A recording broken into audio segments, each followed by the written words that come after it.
source of debate is whether we are going to see burgeoning inflation or deflation holding sway. Deflation being, of course, a real concern for a lot of economists out there. Well, let's give you a bit of a backdrop. The latest Eurozone May CPI data has come in.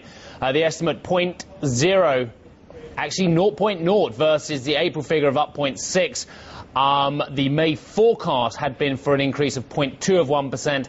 This figure, according to the Eurozone data, is the lowest figure since records began. That's a fresh low, 0.0% CPI. Right, this is the starting point for a debate we're going to have with our guest now. Luigi Speranza is an economist at BNP Paribas. And Andy Brough joins us in the studio here in London and is a fund manager over at Schroders. Andy, let me kick off with you. You are in the inflationary camp as well, but when we see data like this, it does give a bit of fuel to those deflationary arguers. Yeah, but you've got to remember that it wasn't long ago that the oil price was $147 a barrel, and actually, you know, it got down as low as 40, and that was a massive sort of boost to CPI reduction.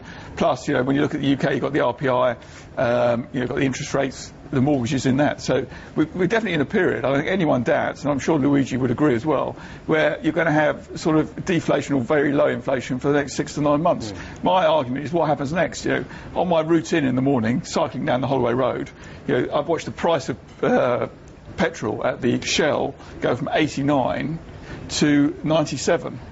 That's sort of, you know, circa 10%. And you know, the oil price is now back up to $63 a barrel, having been as low as 40. You know, and my concern is that what with all the quantitative easing and the oil price going up, that is storing up inflation for the future. You won't see it for the next 6 or 9 months, I accept that, but I think inflation is going to be more of a concern in a year's time. Just be very careful on the Holloway Road. It's not the nicest of places, is it? Luigi, let's get over to you. Andy makes a very convincing case, and it was a case that was expounded yesterday to me by ministers in Vienna. OPEC ministers believe that we were on the cusp of an economic recovery. Surely deflation can't happen with that as a backdrop. Well, Andy's got a point in the short term. Clearly, you know, this record low in Eurozone HICP is highly affected by base effects on energy and actually to a lesser extent food. And this is going to fade over the next 6 to 12 months. But the point is that we also see a moderate but consistent downward trend in core inflation. And I think this is got gain momentum over the next few months, being a bit of the focus of the market is now more than now. I mean, there are 2 key factors behind this. One is excess capacity, the other one is lags. Excess capacity, I mean, the sharp contraction in GDP we've seen over the past few quarters means that there is a huge gap between potential output and actual output.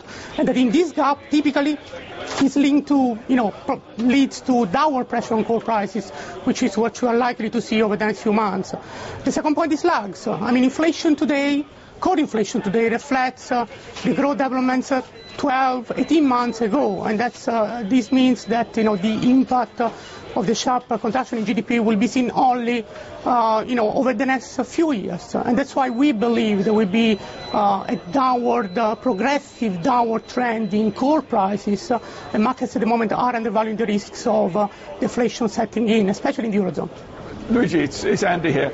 I mean, I understand what you say about the output gap and the fact, you know, we've got excess sort of production, but, you know, my argument would be that, you know, food prices, you know, meat prices have gone up by like circa 30% over the last 4 to 5 months. You're going to see big food price inflation, which we saw last time on the back of oil price inflation. So even with the sort of production surplus, I think inflation is going to be coming from a different area than it has in the past. And actually, you know, we need to sort of eat something every day and sort of warm our houses, which is going to be more important for inflation than the sort of output gap.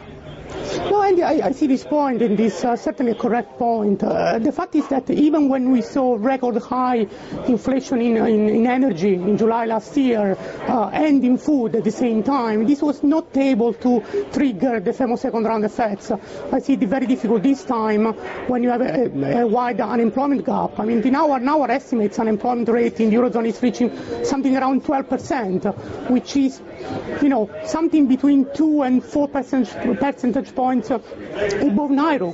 This means downward pressure on wages, big time, and, you know, service prices are 70% of the HICP. that's the main point in our view. So, even if we are seeing some acceleration, as you rightly say, in volatile components of the index, I think the underlying trend is downwards and will, become more evident over the next few months.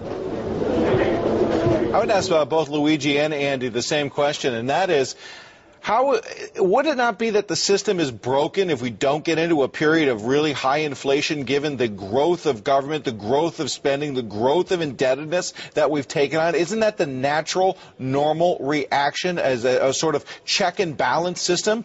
Is the system, Andy, broken if it doesn't inflate?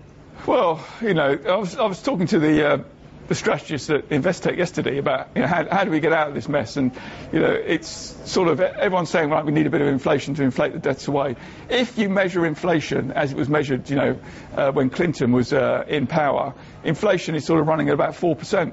Yeah, it's only sort of the governments which have changed the way we sort of measure inflation, which probably means we've got inflation so low. But if we were measuring inflation on a consistent basis, then inflation is sort of 3 or 4%. And you're right, the only way potentially out of this mess is to really sort of have a slow sort of increase in inflation and make sure you don't actually get into the realms of hyperinflation. And otherwise it's going to be a long, drawn-out, grinding process of sort of 15, 20 years as everyone delevers. And I don't know whether governments can stand social unrest of that, actually.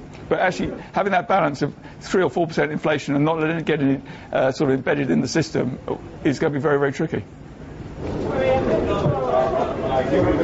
Luigi, just let's bring you in on this. I mean, the concern of Andy isn't just that we have a normal measure of inflation, that if we don't take action against it over the medium term, we could suffer hyperinflation. That seems even more extreme from your view. Well, yes, that's of course a concern. I mean, we agree that a bit of inflation would be okay, but the problem is that you can necessarily have a bit of inflation. You risk to have more than that. The fact is, what's the major risk right now? We continue to believe the major risk is deflation. And deflation is very dangerous for a country like the US, where there is a lot of debt. And so some inflation is what probably the central banks should aim at. Now, I'm not saying that we don't consider inflation a cost. Inflation is a bad thing. The problem is that probably deflation is even worse. Luigi, we don't have much time left. It's more a Fogarty here in Asia, but we have an interesting chart here that looks at how CPI has tracked in the last year in both Europe, the U.S., and in Asia, or Japan specifically as well. And I want to get your thoughts about the deflationary pressures. Where is it most acutely felt right now, you think? And you said the U.S. is in danger of deflation the most, but is that where we're seeing the biggest impact of deflation?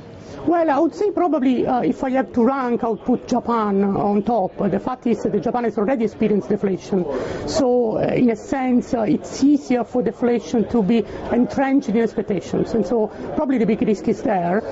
Then I would say the Eurozone. In the Eurozone, the reason is that policymakers have reacted much lower to the shock. I mean, the assumption has been that this was not a European problem, more an Anglo-Saxon problem. And this shows up in the reaction of fiscal as well as monetary policymakers, and this probably makes now the risks of deflation setting in the Eurozone a bit higher than the US.